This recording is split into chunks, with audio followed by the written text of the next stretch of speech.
what up, everybody? This is your boy Sean Simmons, aka Double S. Yo, listen, you're on the field with my boys, the Trackstarz. Yeah, holla. All right, back in the field with the Trackstarz. Ryan Righteous, Sean Tan, the DJ Jeremiah. Okay, today is an interesting topic. We talked about this maybe 4 years ago when we were on the AM station. And it was a very interesting conversation.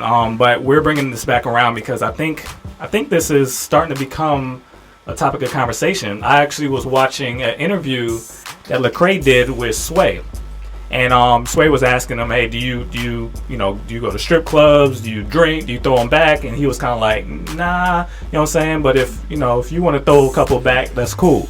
And I remember there was a big conversation about should he have said that and all this kind of stuff. And then Sway was like, "Nah, I ain't talking about me. I'm talking about you.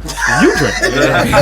And he was like, "Nah, man, you know what I'm saying? I'm working out and I'm trying to." He didn't say, "No, don't do it." You know what I mean? So I think a lot of people were confused about that. So we want to address it here because I know a lot of you guys out there, you may be, making these decisions for the first time. Yeah. So you just a little, guidance on probably what's the wise thing to do. Now, ground rules. The Bible says about drinking is not to get drunk. That's just bottom line. But now where the gray area comes in, where a lot of people have trouble is, should you drink at all? Yeah. Now, for a couple of reasons.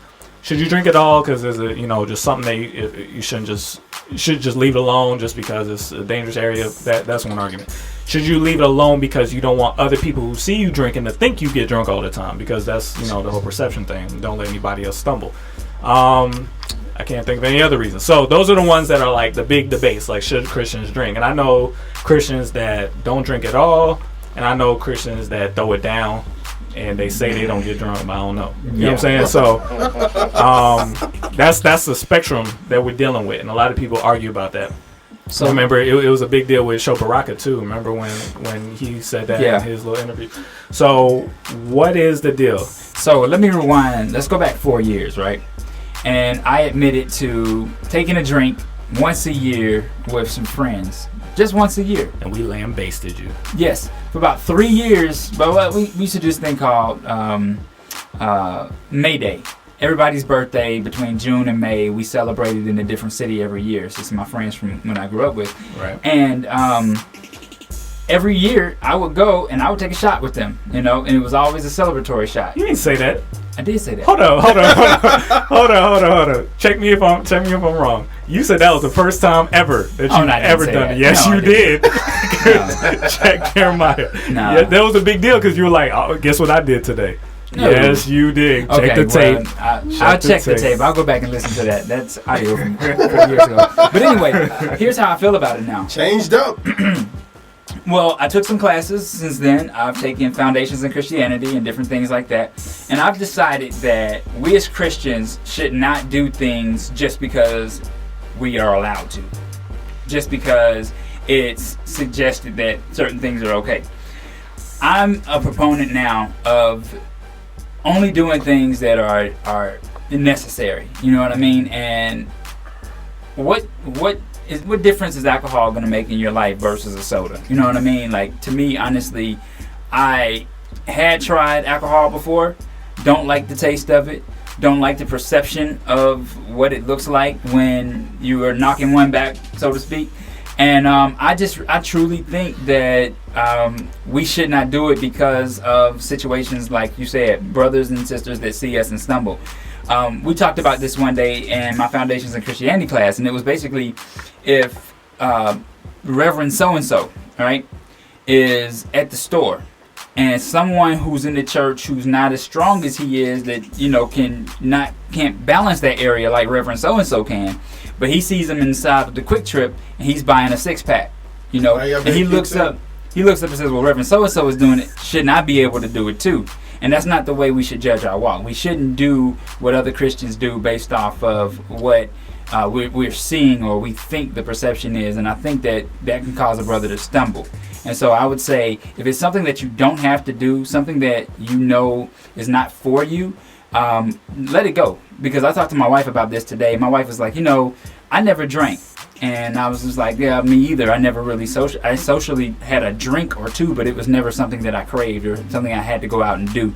And she was just like, I'm so glad I married somebody who saw the same vision that I saw, because I did date someone who was a Christian that drank, and she was just like, oh, I'm just knocking back. And I was like, nah, not in my house. And she was like, well, you're not ever going to be with anybody that's, God's not going to put you with somebody who's the same just as you, because you need to be different. You need to be open-minded, and that's not necessarily how it has to be. Okay, well, this is how I was raised. My parents did not drink, and they, raised me to kind of, they didn't necessarily say it was wrong to drink, but it was highly discouraged, I would say. I never saw them drink. That may be a lie. I did, but there's this Jamaican drink that I think has a little something in it. But they just didn't drink. They didn't believe in it. And they kind of warned us about it, especially when going into college. They were like, there's a kind of person that drinks and that leads them down the wrong path, and they were like, just stay away from it. So it's two things I learned, because I didn't drink at all, and I've over time I'll tell you what happened. But you alright? Yeah. So this is what I think. There's two problems here, and there is some guidance from Paul in the New Testament, where he kind of talks about eating food and drinking stuff that's sacrificed to idols, and Christians back then had a big deal about that, because in the Old Testament it said do not do that, and Paul was doing it, and they were like, yo, what's the deal? So basically his understanding of it was, I can do this because an idol is not really a god. I know that. But the problem is, if I do that in front of you and you think it's a god, you'll think that you can eat things sacrificed to other gods. I understand that that isn't a god, but you may not. So let me make sure I don't. It's better that I don't do it at all than to make you think that you can do it in the wrong way. You see what I'm saying? That was my devotion yesterday morning. And that's it's a dichotomy, because basically what Paul is saying is that if you understand God, you know that doing that is not wrong. You see what I'm saying? Yeah. But you have a responsibility to your brothers and sisters that is a higher calling than what you personally want to do for yourself. You see what I'm saying? Like, all things are permissible but not beneficial. That whole conversation. So that's why I say there's two problems here, because I think the way I was raised was fine. I think it kept me out of trouble.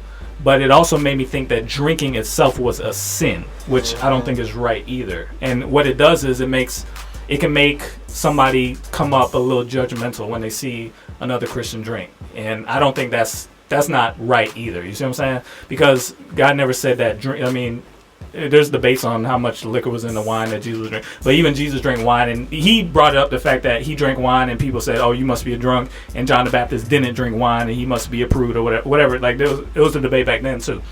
But the key is that he doesn't want you to get drunk, because he doesn't want anything to take over your body but the Holy Spirit. Nothing should have control of you, because if you get drunk, you start losing control of your mind, and people don't remember what they did. And he wants you to feel that way only when you're filled with the Holy Spirit. That's the point. He just doesn't want anything to control you but you and God. You know what I mean? So the truth about it is that you should not be getting drunk. Drinking is not wrong, but remember what Paul said, that when you're in company of people, you have to watch what you're doing, because especially if they know you as the Christian guy, they're looking at your life and seeing, are you legit or not? If he does it, I'm gonna do it. If he can't do it, I can't do it. I mean, that's regardless of what you think, that's just what happens. So you gotta be careful. And based on that, I've decided that drinking is not something I want to be a part of my life. But I've also had to learn the opposite, that I shouldn't be judging Christians that I see drink. That's not wrong, as long as they're not drunk. Yeah, right. I think that's true. I think that we shouldn't judge anyone when we see it, but we should be mindful that it can lead to other sins, like different thoughts. And of course, everybody has to be accountable for what they do. So my thing is, if somebody gets hurt by it and they saw you doing it and they judged and said, well, you did it in moderate consumption, and I did it to excess and it caused a problem, then that sin is on you. Yeah, and I think the reason, even above that, just because kind of like the path that we're in, where we're dealing with the hip hop world, you know what I mean? And the people that we are trying to reach a lot of them have a problem with alcohol. Like they go clubbing, they wild out, and they make bad decisions. So a lot of it for me was, even though this could be okay for me to do, the people I'm trying to reach, I want to show them that they don't need that to have a good time. You don't have to have liquor in your life to enjoy being somewhere. You don't have to have liquor in your life to enjoy a night out or whatever like that. You see what I'm saying? Yeah. So it's more of a over and above thing for me, because I want to prove to people that this Christian life is doable. You know what I mean? Because for me, what I learned in high school is that a lot of people don't think something is possible until they see somebody actually doing it. And I think that's what we're supposed to be doing, is showing people that you can do it. I know we probably gonna wrap it up soon, but what about the person that is a Christian that does drink? Like, what do you say to them? Do you say just don't get drunk, you know what I mean, continue to drink?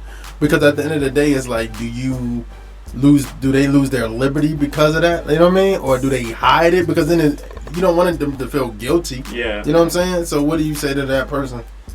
What do we say to that person? What would be something we would say? Yeah, that's something I was even thinking about too. Is like, what do you say to someone that, that may drink or really doesn't engage in like the hard liquor, which is, like the vodkas and the rums and stuff like that, versus a glass of wine or a glass of champagne or something. I mean, even I'm definitely not a drinker like that, but I mean, I have had a glass of wine. Yeah. So I'm not definitely nowhere close to an alcoholic. My mom never drank. My family, I don't really have a lot of drinkers in my family, period.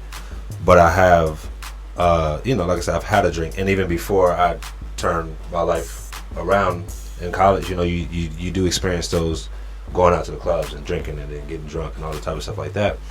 Nothing I vibe for now, but I mean, I would occasionally have a glass of wine though. Long day, go home, have a glass of wine, relax, and So I mean, there's a line. I mean, I'm sure there's a line somewhere, with the abuse side of it, and then to think that you have to go out and drink to have a good time, that I don't believe in. Like I'm like, I have my own high. God is my high. I'm my own high. I don't need influence to, but there's a lot of people that do.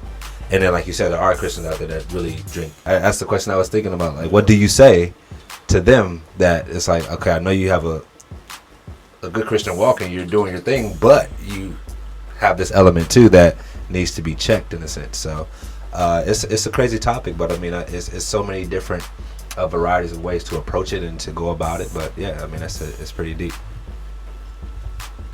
Yeah, man. So I know there's probably a lot of people out there, struggling with this, wrestling with this. And I remember I had to go to people and ask them, because I was coming from the opposite side where drinking was just wrong. You know what I mean? And then I started encountering so many Christians that drank, and I started feeling like I was being judgmental. So I had to go to people and make sure I had the right perspective on what's my personal righteousness versus what God actually sees as righteous. And I don't want to make it like people are sinning against me. You know what I mean? Like, I ain't God. Like, if God says something is okay and I'm saying it's not, then I'm the one that's wrong. So I had to balance that. And once I finally got the balance of that, I think the perspective is a little clearer now that, God was clear about what was wrong. There's some warnings about even the right part of it. So just take all that into consideration. For people that agree with me, try not to be self-righteous and judgmental to people who may not get it yet, or people who don't agree with your point of view on it. Yeah. That's right. The bottom line. Yeah. So yeah, hopefully you guys will comment and share your opinion on YouTube or on our website, or if you see this on Jam the Hype, make sure you comment and engage, man. We really want to know what you guys think. All right, so in the meantime, you in the field with the Trackstarz, Ryan Righteous, Sean Tanner, DJ Jeremiah. Let's go.